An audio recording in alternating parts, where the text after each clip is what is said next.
sort of Yeah, transferred into real life English lesson scenario. yeah.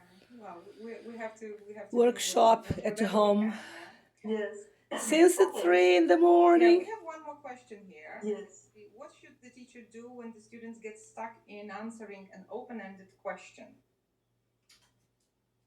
Is that the one or no? Yes, that is the one that we have. Yes. Okay. So, what do you think, Asha?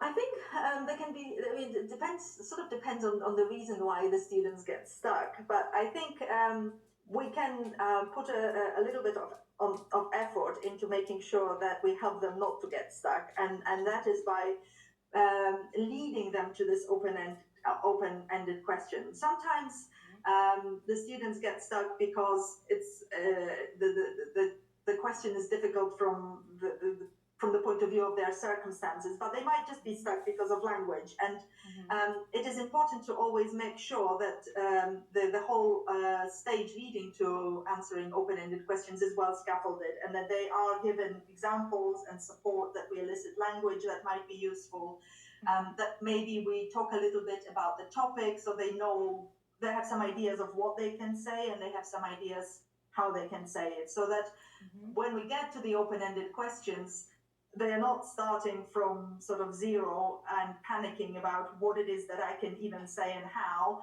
but they have a few tools to hand, a few building blocks that they can use to put something together, and then once they start, maybe they can keep going. I don't know what advice you have, Magda. Yeah, that's brilliant. Actually, kind of pre-preparation. Yeah, it's like they need